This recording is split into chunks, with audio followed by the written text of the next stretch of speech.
वैसे तो 3 घंटे में काफ़ी सारी चीज़ें हो सकती हैं, लेकिन क्या आपको पता है कि आपकी ज़िंदगी के जो सबसे मुश्किल 3 घंटे रहे होंगे आपके पूरे लाइफ स्पैन में, वो सबसे मुश्किल 3 घंटे कौन से थे? अब अगर आपका दिमाग नहीं चल रहा है तो मैं आपको एक ऑप्शन देता हूँ, या फिर ऐसा कह लीजिए तो मैं अपने कुछ 3 घंटे बताता हूँ जो मेरे हिसाब से मेरी ज़िंदगी के तो बहुत मुश्किल 3 घंटे थे। और वो 3 घंटे होते थे मेरे फाइनल एग्ज़ाम्स के 3 घंटे, जब मैं फाइनल एग्ज़ाम में अपना पेपर लिख रहा होता था। उस वक्त जब मैं पेपर लिख रहा होता था तो उस वक्त क्वेश्चन पेपर में जो सवाल आए होते थे ना, उन सवालों को देख देख कर मुझे ऐसा लगता था कि ये क्यों पूछा जा रहा है मुझसे, इन सवालों का क्या होगा, मुझे क्यों आंसर करना है इन सवालों को। मगर उन सवालों को आंसर करके ही मैं अगली ग्रेड तक पहुंचता था, अगली क्लास तक पहुंचता था।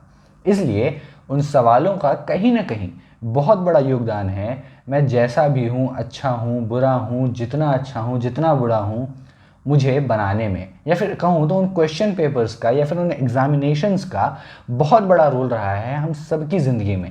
हम जिस भी मुकाम पे हैं ना अपनी ज़िंदगी में, किसी न किसी परीक्षा, चाहे वो फिज़िकल परीक्षा हो, चाहे वो एग्जामिनेशन वाली परीक्षा हो, उसको पार कर ही पहुँचे हैं। लेकिन ज़िंदगी में जो परीक्षा का इतना अहम योगदान है, और परीक्षा बिना सवालों के तो अधूरी है, तो सवालों का जब इतना ज़्यादा योगदान है हम सबके जीवन में, हम सब जहाँ भी पहुँचे हैं अगर वो सवालों की वजह से ही पहुँचे हैं, उन सवालों का जवाब ढूंढते ढूंढते पहुँचे हैं, या फिर कहूँ तो शायद जीवन ही कहीं एक सवाल नहीं है, हम सब अपना मकसद नहीं ढूंढ रहे। अब आप सोच रहे होंगे कि ये आज इतनी फिलोसफिकल बातें क्यों कर रहा है। देखिए, तो बात कुछ ऐसी है कि बातें तो मैं फिलोसफिकल नहीं करना चाहता, करना तो मैं पॉलिटिकल बातें चाहता हूँ। मगर आपको अगर सीधे पॉलिटिक्स पे ले जाऊँ ना तो आपको मज़ा नहीं आएगा। तो इसलिए पहले ये वीडियो देखिए। क्या आप अब इस्तीफा देंगे? क्यों दे इस्तीफा? इस्तीफा नहीं देंगे? क्यों दे इस्तीफा? इस्तीफा किस बात की मांग रहे हैं आप? 6 आपके खिलाफ, आप इस तरह से कैसे बात कर सकते हैं? 6 आपके खिलाफ केसेस दायर हो चुके, क्या कहना चाहेंगे आप इस पे? 6 केसेस दायर हो चुके जिसमें सेक्सुअल हैरेसमेंट है, और ये भी कहा गया है कि लगातार सेक्सुअल हैरेसमेंट किया गया आपने उनको। प्रोटीन पाउडर जब दे रहे थे तब भी आपने प्रोटीन सप्लीमेंट देने के इसमें किया गया। अब ये कौन है? तो पिछले कुछ महीनों में हम सब ने अपनी सोशल मीडिया रील्स पर और अपने सोशल मीडिया फीड्स पर इनको लगातार देखा है। इन्होंने लगातार हमें हमारे सोशल मीडिया अकाउंट्स पे अपने दर्शन दिए हैं। ये कौन है? तो ये हैं बृजभूषण शरण सिंह। ये वर्ल्ड रेसलिंग फेडरेशन के अध्यक्ष रह चुके हैं। उसके अलावा ये फूलपुर से सांसद हैं। अब इनके बाकी कृत्यों के बारे में तो मैं चर्चा नहीं करूंगा, मगर ये जो इन्होंने यहाँ पे किया, अगर मैं स्पेसिफिकली इसकी बात करूं तो कहीं ना कहीं उस जर्नलिस्ट या पत्रकार के सवालों से बचने के लिए उन्होंने उसके मुंह पर, आप देख सकते हैं किस तरीके से दरवाज़ा बंद कर दिया।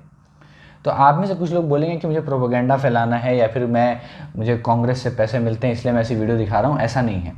और भी फोटोज़ देखिए, कांग्रेस के नेता भी कहीं ना कहीं सवालों से बचते आए हैं, बीजेपी, कांग्रेस, सब। तो कहीं ना कहीं ये एक बृजभूषण सिंह का क्रिटिसिज्म नहीं है, ये पूरे के पूरे भारत का और भारत के राजनीतिक तंत्र का क्रिटिसिज्म है। किस तरीके से हम बार बार सवालों से बचना चाहते हैं, वो सवाल जिनके बारे में मैंने आपको बताया ना कितनी अहमियत है हमारे और आपके जीवन में। हम सब जहाँ भी पहुँचे हैं उन सवालों को हल कर ही पहुँचे हैं। हम में से कोई नहीं है जिसने ज़िंदगी में कोई एग्ज़ाम ना दिया हो, और एग्ज़ाम को भले ही हम जितना कोसें, एजुकेशन सिस्टम को ही कोस लें, मगर अगर कोई बेहतर एजुकेशन सिस्टम भी आएगा तो उसमें भी कोई ना कोई एक प्रक्रिया तो ज़रूर होगी जहाँ पे बच्चों के सामने प्रश्न रखे जाएंगे, भले ही वो लिखित रूप से ना हो, मौखिक रूप से ना हो, या फिर किसी अन्य फॉर्म में हो, लेकिन प्रश्न तो होंगे और उन प्रश्नों को हल कर ही बच्चे बेहतर बनेंगे। तो फिर जब प्रश्नों का इतना अहमियत है हमारी ज़िंदगी में, और उन्हीं प्रश्नों का इतना ज़्यादा महत्व है हमारे लोकतंत्र में, क्योंकि लोकतंत्र सवालों के बिना अधूरा नहीं है, तो हमारे ये जो माननीय सांसद महोदय लोग हैं, ये लोग सवालों से इतना बचते क्यों हैं? क्यों इन्हें सवालों से इतनी चिढ़ है? अब आप में से कुछ लोग बोलेंगे कि क्या ज़रूरत है सवालों की इतनी ज़्यादा, सवालों से क्या होता है? तो सवालों से सब होता है, क्योंकि बचपन से ही आप देखते होंगे बच्चा जब सबसे हाईएस्ट ग्रोथ ईयर्स में होता है अपनी, जब बच्चे का दिमाग सबसे ज़्यादा चलता है, तो वो क्या करता है? सबसे ज़्यादा सवाल पूछता है। वो कुत्ते को देखकर पूछता है ये क्या है, वो बिल्ली को देखकर पूछता है ये क्या है, वो घर को देखकर पूछता है ये क्या है, वो परिवार में लोगों को देखकर पूछता है ये कौन है। तो सवालों की वजह से ही वो बच्चा सीख इसलिए पाता है क्योंकि वो प्रश्न करता है, यानी क्वेश्चन पूछता है। और हमारा जो देश है, हमारा जो लोकतंत्र है, हमारे यहाँ की जो राजनीतिक व्यवस्था है, वो भी कहीं ना कहीं बिना प्रश्नों के अधूरी है। अगर हम अपनी व्यवस्था में प्रश्नों को वो जगह नहीं देंगे जो उन्हें दी जानी चाहिए, तो कहीं ना कहीं एक देश के तौर पर, एक राष्ट्र के तौर पर, एक व्यक्ति के तौर पर हम उस स्तर तक नहीं पहुंच पाएंगे जिसकी परिकल्पना करीब हजारों साल पहले मेरे और आपके पूर्वजों ने की थी।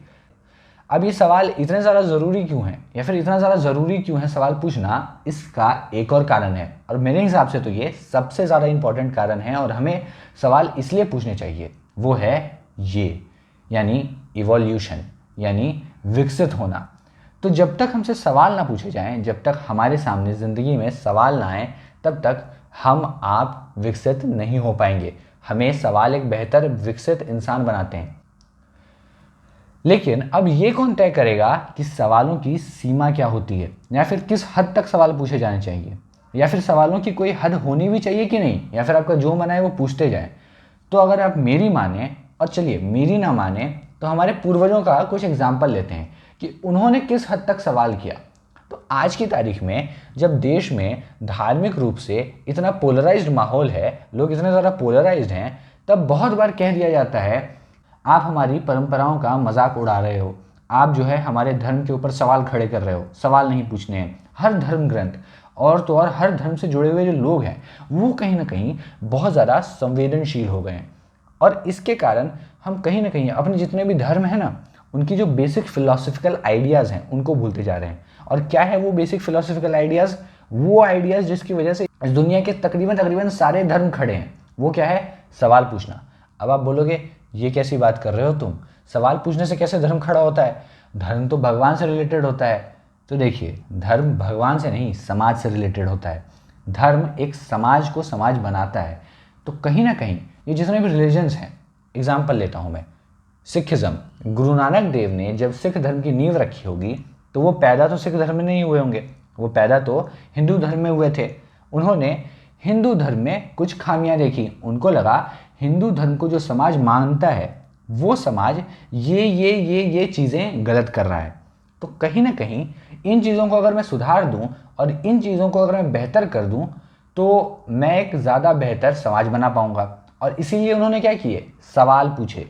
उनके मन में सवाल आए। जब उन्होंने किसी ऐसी चीज़ को होते देखा समाज में तो उनको लगा कि यार ये क्यों हो रहा है। तो अगर गुरु नानक देव के मन में वो सवाल ना आए होते तो कहीं ना कहीं सिख धर्म ना बना होता।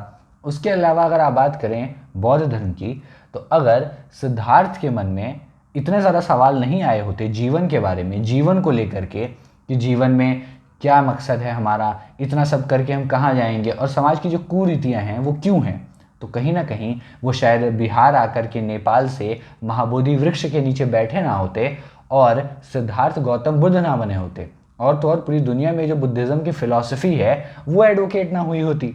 वैसे ही अगर आप एक और प्रोमिनेंट धर्म इस्लाम की बात करें, तो वैसे ही अगर 6वीं-7वीं शताब्दी के आसपास पैगंबर मोहम्मद को ऐसा ना लगा होता कि उस वक्त जो सिस्टम है सऊदी अरेबिया में वो गरीबों का एक्सप्लॉयटेशन कर रहा है, और उन्होंने सवाल ना पूछे होते समाज के ऊंचे तबके से जिनमें से ज़्यादातर उस वक्त यहूदी थे, उनसे उन्होंने अगर सवाल नहीं पूछे होते तो कहीं ना कहीं जो इस्लाम धर्म है वो भी नहीं शुरू हुआ होता। इसके अलावा अगर मैं बात करूं हिंदू धर्म की, तो हिंदू धर्म में भी समय समय पर तमाम ऐसे सुधारक आए जिन्होंने अलग अलग पंथों को जन्म दिया। अगर आप आर्य समाज की बात करें तो आर्य समाज क्यों बना? क्योंकि लोगों ने जो पुराना हिंदू धर्म चला आ रहा था, वो हिंदू धर्म जहाँ पे बहुत सारी ऐसी परंपराएं थी जिनका उतना रिलेवेंस नहीं था उस सोसाइटी में, उसके खिलाफ सवाल किए और एक नई धारा को जन्म दिया।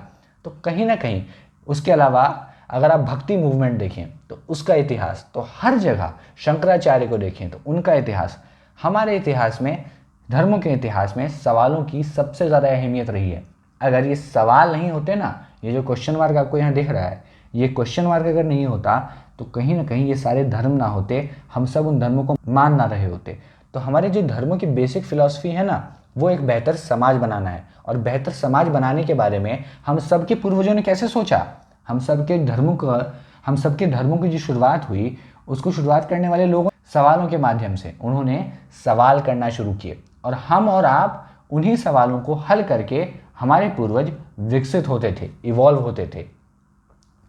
अब आप में से कुछ लोग शायद आर्ग्यू कर सकते हैं कि हम सब एक इंसान के तौर पे तो हर रोज़ फिजिकली और मेंटली हर जनरेशन इवॉल्व हो रही है, तो फिर सवालों के ज़रिए इवॉल्व होना क्यों ज़रूरी है, और इवॉल्व होना इतना भी ज़्यादा क्या ज़रूरी है। क्यों ना हम अपनी बेसिक परंपराओं को लेकर स्टिक करके रहें और हज़ारों साल पहले जो हम परंपरा मानते थे उसको भी मानें। तो उसके पीछे भी हमारे धर्म ग्रंथों में रीज़न मिलता है, और वो रीज़न क्या है? हर समय की मांग अलग होती है, समय समय की बात है। अब देखिए, मैं हिंदू धर्म का एग्जाम्पल लेता हूँ। हिंदू धर्म में एक भगवान है। हिंदू धर्म में जो विष्णु भगवान है, वो विष्णु भगवान धरती के लोगों के कल्याण के लिए अलग अलग 9 अवतार लेते हैं अलग अलग समयों में, ताकि वो धरती का भला कर सकें। अब विष्णु तो इतने शक्तिशाली हैं, क्यों नहीं उन्होंने एक ही जन्म लिया और सारे के सारे जो युग थे, सारे के सारे जो समय थे, उनमें उसी जन्म के जरिए क्यों नहीं काम करवाया? अपने उसी रूप के जरिए क्यों नहीं जन कल्याण किया?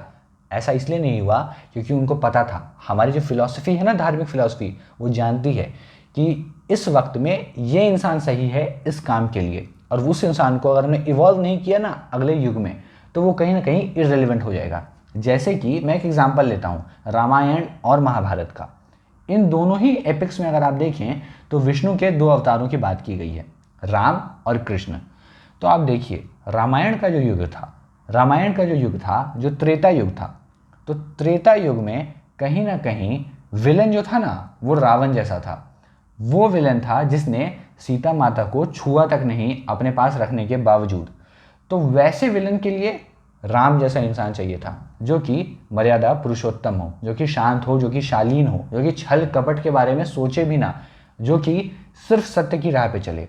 वहीं अगर आप समय में आगे बढ़ें और द्वापर युग में आए, तो आपको राम नहीं चाहिए थे, आपको चाहिए थे कृष्ण। क्यों? क्योंकि उस वक्त का विलन बदल चुका था। उस वक्त का विलन कौन था? उस वक्त का विलन था दुर्योधन। वो दुर्योधन जिसने भरी सभा में द्रौपदी का चीरहरण करने की कोशिश की। तो समय के हिसाब से जब भगवानों ने अपने आप को बदला, तो हमें और आपको भी खुद को बदलने की ज़रूरत है। और वो हम कैसे करेंगे?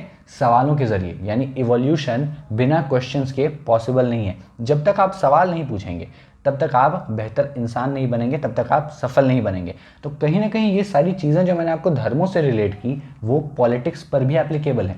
हमारे देश में नेता तब तक अच्छा काम नहीं करेगा। आज की तारीख में जब हमारे देश में बहस चलती है ना कि मोदी नहीं तो कौन, और लोग बोलते हैं कि हिंदुस्तान में लोग मोदी को इसलिए वोट दे रहे हैं, या फिर एक वक्त पे शायद इंदिरा गांधी को इसलिए वोट दिया गया था 1980 में क्योंकि कोई और ऑप्शन नहीं था। तो ऑप्शन होना और ना होना एक अलग बात है, लेकिन एक लोकतंत्र में जो सवालों की अहमियत है ना, वो बिल्कुल अलग है। क्योंकि आप किसी भी नेता से काम तब करवा सकते हैं जब उससे सवाल पूछे जाएं। अगर आप उससे सवाल ही नहीं पूछेंगे कि तुमने क्या किया, तो वो क्यों बताएगा आपको आके।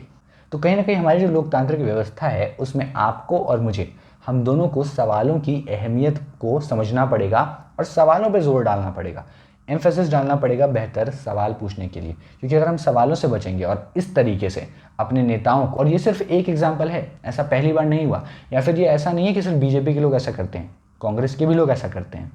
तो अगर हम अपने नेताओं को बार बार वो मौका देंगे, हिपोक्रेसी नाम की स्केप गोट पर बैठने देंगे और वो फुर हो जाएंगे वहाँ से, तब वो सवालों से बचेंगे और बार बार हमारा समाज जो है ना, वो एक बेहतर समाज बनने की रेस से बाहर होता जाएगा।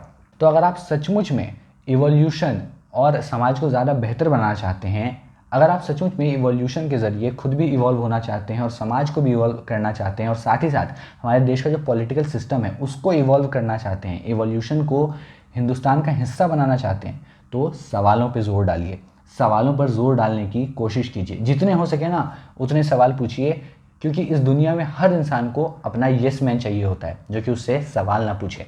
और अगर आप येस मैन नहीं बनते हैं तो आपको दुनिया पसंद नहीं करेगी। लेकिन जो इंसान सवाल पूछता है वो गौतम बुद्ध बनता है, वो महात्मा गांधी बनता है, वो भगत सिंह बनता है, वो स्वामी विवेकानंद बनता है। और जो इंसान सवाल नहीं पूछता वो कहीं का नहीं रह जाता है।